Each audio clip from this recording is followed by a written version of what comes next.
During these weeks in March, most of you know we've been having a sermon series entitled Unstuck. It's been focusing on forgiveness and how forgiveness more than anything in life helps us get unstuck and keep moving forward.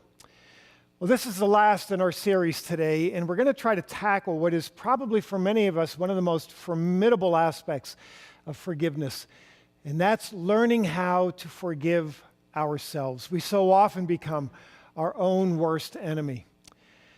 It's very illustrative as we walk into this Holy Week. There are two very prominent characters, both of whom committed the same rather heinous sin. They betrayed their friend and their Lord and their master. Two men, same offense, but they came out of that into very different futures, and we're going to be focusing on that today.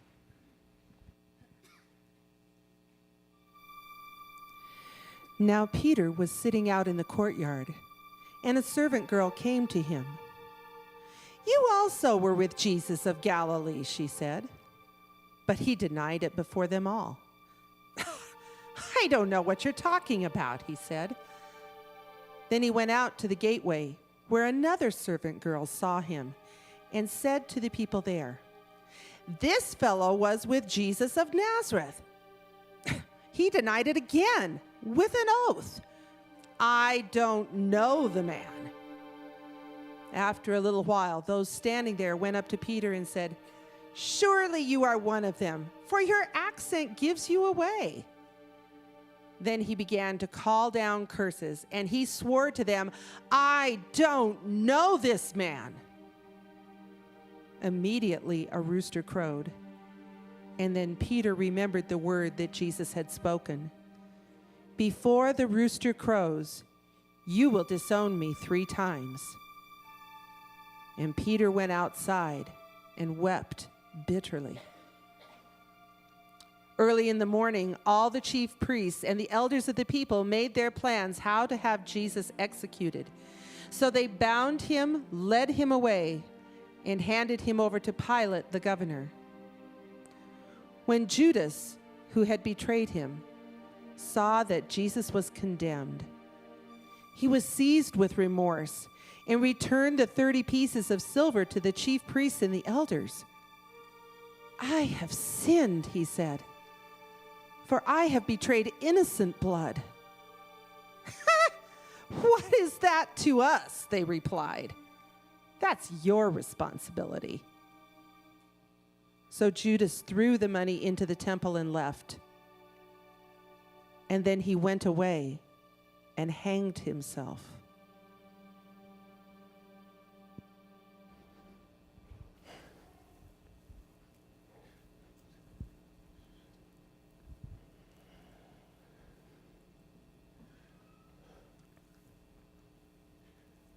Judas?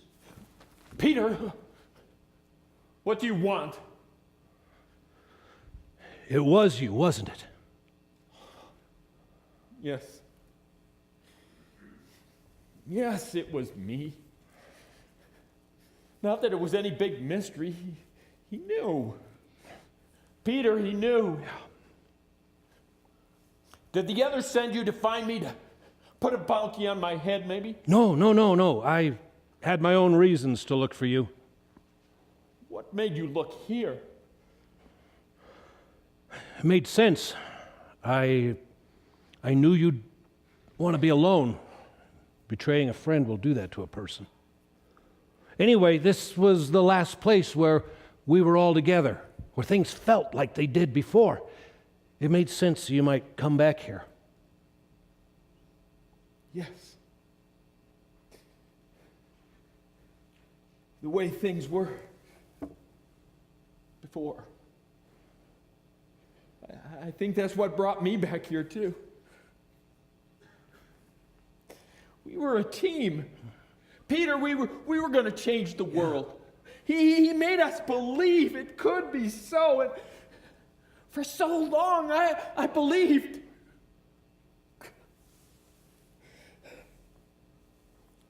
But that's not how it is now, is it? I've destroyed it all.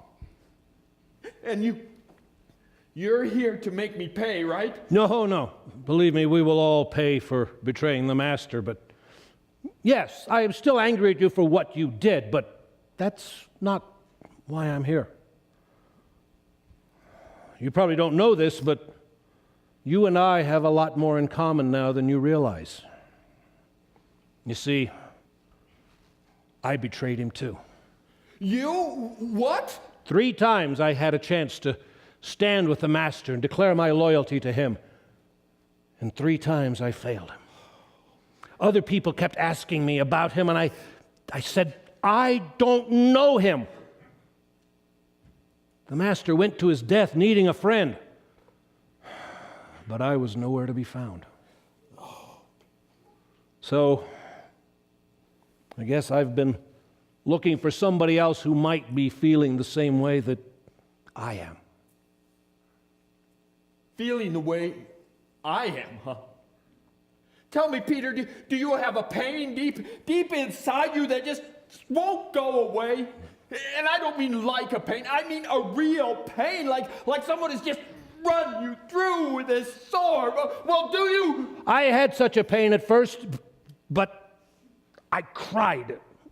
And I cried until I just couldn't cry anymore. Now there's just a numbness that's spread throughout my whole body, even to my very soul. Numb? I would pray to God that He would be merciful and make me numb. Why would He listen to me now? Is that really why you've come to talk about what it feels like to fail a friend? Yes, that and more too. You know me, I've always been a man of action. If you damage your boat and you get a hole in it, you don't sit and bemoan your fate. You fix the boat and you move on. That's the way I've always been. But now, with this, I don't know how to fix this. Judas, what do we do to fix this? What do we do? Oh, Peter, now I know you have no idea what I feel. There is nothing to do. It is all over and done. I've turned on a friend. I've failed Jesus.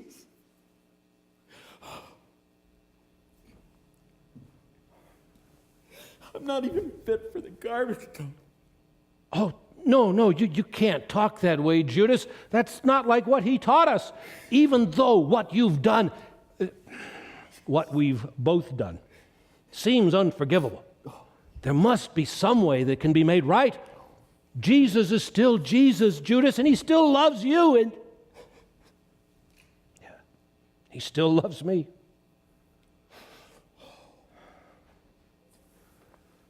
Thank you, Peter, for those words. You may have failed Jesus once, but you have not turned on me.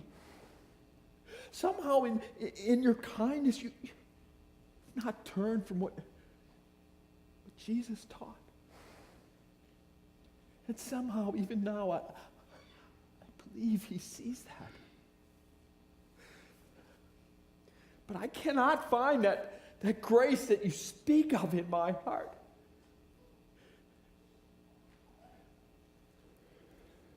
No. There's only one way that I can make things right. An eye for an eye, a tooth for a tooth. That's what the law says. Payment. Payment must be made. Payment must be made. Yeah, payment must be made. Payment must be made. Yes, that's it. That sounded so much like what he was saying. It is what he said. We were headed to Jerusalem, and he told us He must suffer many things and die. Oh, I didn't understand it then, but now I understand what He was trying to teach us. Payment must be made, and he had to be the one to make it. When you betray a friend, you can't do anything on your own to make it right. You can only accept what God has done. Jesus made the payment. And now he freely gives his forgiveness to me who betrayed him, and to you, Judas, who...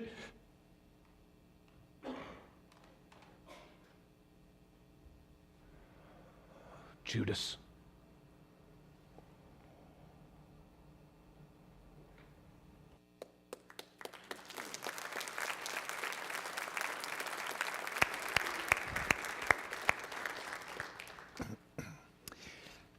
Payment must be made, and it was made. And most of us get that. We accept that when it comes to other people.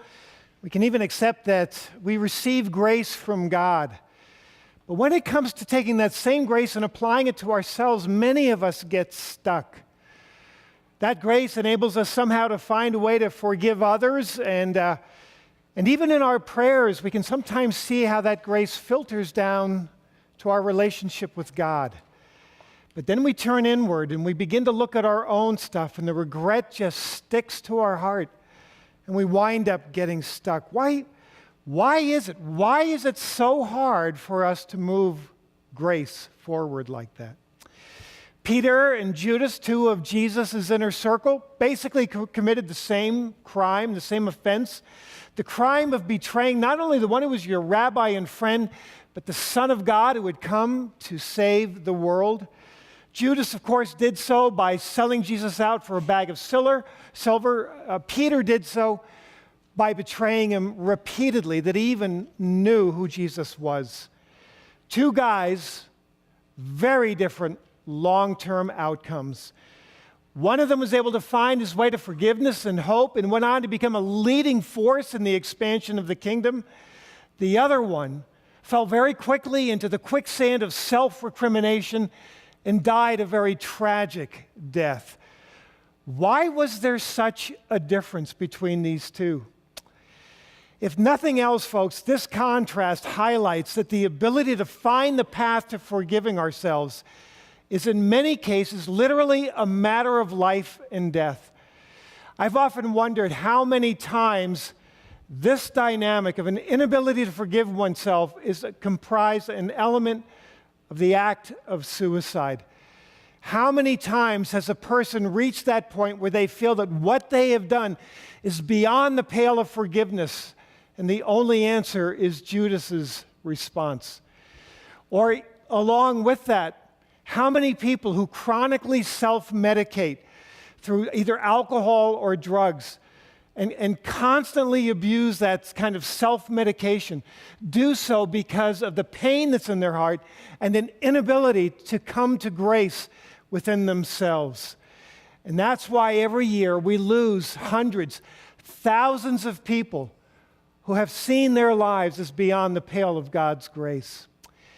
The only clue that we have in the New Testament to what was actually going on in Judas's heart is that one verse from Matthew's gospel where it says the following: when Judas, who had betrayed him, saw that Jesus was condemned, he was seized with remorse and returned the 30 pieces of silver to the chief priests and elders. "I have sinned," he said, "for I have betrayed innocent blood." Actions do speak louder than words, and Judas' chosen exit strategy from this world really speaks volumes about his understanding of grace and forgiveness. I think that part of the reason why we have such a difficult time forgiving ourselves is because we live inside our own skin. And it's very easy for shame and for regret to get crazy glued onto our prefrontal lobe. King David put it like this in Psalm 51 after that episode with Bathsheba. He said this: "For I know my transgression, and my sin is ever before me, O Lord." I get that, folks, because there have been times in my life, I got to tell you, I have been the king of self-recrimination. Anger is not an emotion that I experience very often. I don't know why. I just don't get angry very often. But there were 2 or 3 times when we were trying to get our daughter through her adolescent years when she was in high school, that she had an ability to push my buttons that brought out a volume of anger in me that I have rarely ever experienced. You see, in my family of origin, the unforgivable sin is insolence. And whenever my daughter would get lippy with us, I could hear my father's voice suddenly coming out of my mouth. And I'm not at all proud of how I allowed her to get the best of me. But I would get so worked up into a lather that my wife Diane would literally have to come into the room with a whistle and a black and white striped shirt and order both of us back to our corners. And I got to tell you, folks, it would take me days to recover from that. I would feel horrible. I would beat myself up for days, allowing myself to get so worked up like that. And even after my daughter and I would forgive each other, even after I had confessed it and I knew that the Lord forgave me, forgiving myself was the big hurdle. So what can we learn from Peter and Judas that will help us from becoming our own worst enemy? What made such a dramatic difference in the way these 2 men dealt with the same offense? Well, the first thing that I want us to notice this morning is this. While Judas's focus was on himself, Peter's focus was on Jesus. Judas got lost in himself, and when that happens, folks, there is no way back. The word for remorse can also be the word regret. But when that regret gets locked up inside our heart, the results can be devastating. Peter, on the other hand, also wept bitterly after he denied Jesus. But somehow, Peter was able to see what he did in the light of grace, grace that he had already received from Jesus on a number of occasions. I love the end of John's gospel, where the risen Lord is gathering with a few of the disciples on the beach, and they're having breakfast together. And after breakfast is all done, they're all sitting around the fire there. And Jesus picks out Peter, and he asks him not just once, but 3 times. He says, "Peter, do you love me?" And every time Peter responds, "Yes, Lord, you know I love you." And do you remember what Jesus then says? "Feed my sheep." In other words, I think what Jesus was saying is this: Peter, you know and I know that you blew it. You blew it big time. But the question is not whether you failed. The only question is whether you love me. And if so, it's time to get on with the work of the kingdom. Come on, Peter, get up. Stop thinking about yourself. Stop throwing a pity party. There's work to be done. And you are a key player, and it's time to get things done. The reason he singled Peter out, of course, was simply because Peter was the only one sitting in the circle who had denied Jesus 3 times. And so reinstating Peter was critical. And I think that Jesus knew that the hardest step for Peter was going to be forgiving himself. And Peter could get there because his focus was on Jesus. Judas couldn't get there because his focus was on himself. I think I've shared with you that one of the most formative exchanges I had when I was a young pastor came during a time I had to take a class to get ordained in the Evangelical Covenant Church. It was a class for all ordinands that were in the making, and we affectionately called it I Love the Covenant because we had to learn all about the denomination, and we got to meet with denominational officials. Well, one of them was Dr. Milton Engebretson. He was at that time the president of the Evangelical Covenant Church. And as we sat with him in one of the offices, he handed out a sheet that had his 10 top principles of leadership. Well, as he handed it out and I began to scan the sheet, my eye was immediately drawn to item number 6. What was item number 6? It simply said, "I never regret a decision." I was somewhat aghast, and my arm immediately flew up before I had a chance to think about it. And I said, "Dr. Engebretson, are you saying you never make a mistake?" Somewhat sternly, he looked at me and he said, "That's not what I said. I said I never regret a decision." He said, I make more than my share of mistakes. And when I make a mistake, I'll be the first to admit it. I have to make dozens of decisions every day, he says, and I do so with the best information that I have. And when it's wrong, I will ask for God's grace and I will confess it. But it does neither me nor the kingdom of God any good for me to sit around wasting days regretting the decision that I made. When that happens, the only person who wins is the enemy. And then he said something that I have never forgotten. He said, discouragement is the anesthetic the devil uses before he cuts your heart out. And that has stayed with me ever since. Judas allowed the enemy to keep his focus inward on himself, whereas Peter was able to shift his gaze to the hope of Jesus. There's another important difference, and it's this.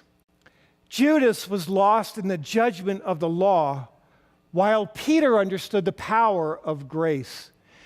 Even though Judas had been with Jesus for 3 years, I often wonder if he really ever got the concept of grace. And that's why he was so hard on himself. When you understand and live in God's grace, however, your sin never has the last word. There is always a yes, but when it comes to grace. I want to see how many of you here, this is a younger group than the last congregation, the last service. I want to see how many of you remember an ancient form of technology. Do you know what that is? It's called whiteout. How many of you remember whiteout? Yeah, a lot of you do. I'm impressed. For those of you on the younger end of the age spectrum, whiteout predates computers and word processing and texting. And it's back in the days whenever you were going to send something, you had to type something with a typewriter onto paper. And even the best of typists would occasionally make a mistake. Well, boom, once that letter of that word is there, it's on the paper. So you would take some whiteout in that little brush that it had, and you would dab it on there. It wasn't neat and clean, but you would cover over the mistake so that a new message could be written on top of it. That's what God's grace does. It covers over the sin so that a new message can be written on it. But for Judas, there was no whiteout. There was no grace. It was indelible ink. And once that was on the page, it was there forever. For Peter, however, grace meant there is always a yes, but to our sin. And that original mistake never needs be the last word. Thirdly, I think the difference is this. In Judas's mind, his sin was bigger than God, while for Peter, God's grace was bigger than his sin. To Judas, what he had done was so incredibly bad that even the God of the universe could not cover his sin. Really? The God who created the universe with billions of galaxies, the God who created the complexities of the human body and the human brain, the God who created music and art and the Rocky Mountains and all of the beauty in this creation is too small to cover my sin? I don't think so. I don't believe it. God is always greater than whatever sin there is in my life. And that's why Peter was able to find his way back to God. I love that old definition of grace. Grace means that there is nothing I can do that will make God think less of me. Grace means there is nothing I can do that will make God think more of me. Because what God thinks of me no longer depends on what I do. It depends on what Jesus has done on my behalf. At least that's true whenever we turn our life over to Him and receive that offer of grace. And if you haven't taken that step yet, if there's anyone here, I want to recommend that you do so, that you give your life over to Jesus. Robert Duvall is an actor that how many of you know Robert Duvall? Yeah, he's an older actor. He's played a lot of eccentric characters over the years. I really enjoy his acting. Well, one of those characters that he played was a 1930s Tennessee hermit by the name of Felix Bush.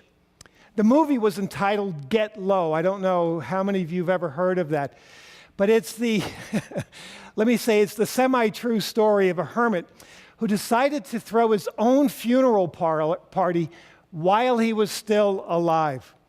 In a particularly poignant scene, Felix visits a local minister, the Reverend Gus Horton, and he requests the pastor's help to arrange his funeral. He walks into the pastor's office, he sets down a wad of cash on the desk in front of the pastor, and Felix says to him, "It's time for me to get low." And the pastor is not quite sure what he means by that, and Felix replies, "Down to business. I need a funeral." When the pastor asks who the funeral is for, Felix replies, "Me." Well, Reverend Horton is somewhat bewildered by the request, but Felix presses forward asking, "Well, what would you say about me?" "Oh, you mean like a eulogy? Well, I don't know. What would you want me to say?" says the pastor. "Well, say what you'd say right now to my face," Felix replies. "Well, Mr. Bush," he says, I don't know much about you," the Reverend responds. I've heard stories, but what stories?" Felix asks. "Well, you know, stories. I mean, people talk." "What kind of stories?" Felix says. "Well, sir," the Reverend answers, he says, "my mother used to say that gossip is the devil's radio. But what matters is where you come out at the end of your life, and if you're ready for the next one. Now, sir, have you made your peace with God?" "I paid," Felix says. And by paid, what Felix means is that he has spent most of his adult life trying to atone for his sins. And in particular, Felix is referring to a sin he had committed 40 years earlier. You see, Felix had had an affair with a married woman. And when the woman's husband found out, he became so enraged that he ultimately murdered her. And Felix had blamed himself for her death. And he spent the next 40 years depriving himself of a wife and children. Instead, he lived alone deep in the woods, cut off from community and happiness, all in a rather futile gesture to try to pay the debt for his own transgression. And now, 40 years later, after his self-imposed self-atonement project, he hopes that he's finally paid his debt. But the Reverend Horton wisely disagrees with Felix. "Mr. Bush," he replies, "you can't buy forgiveness. It's free, but you have to ask for it." But Felix, for some reason, will have none of that. And with that, Felix grabs the stash of cash. He gets up and he storms out of the church. You see, what had happened was Felix confused his feelings of self-recrimination with the ability of God to forgive him of his sin. And because he couldn't truly accept God's grace, there was no grace for himself. I don't know how many of you have ever heard of a group called the Penitentes, but in Latin American countries like Mexico, there are bands of these penitentes who will march through the streets, and they will have their shirts off, and they will take whips, and they will beat themselves as they march through the streets until their backs are literally raw and bloodied and starting to shred. And they do that as some kind of act of self-atonement. But they don't just do that occasionally, they do it over and over again. And I've often thought to myself, what an odd practice. Don't they understand that Jesus has already paid for our wounds with his own blood? Don't they know that by his stripes we are healed?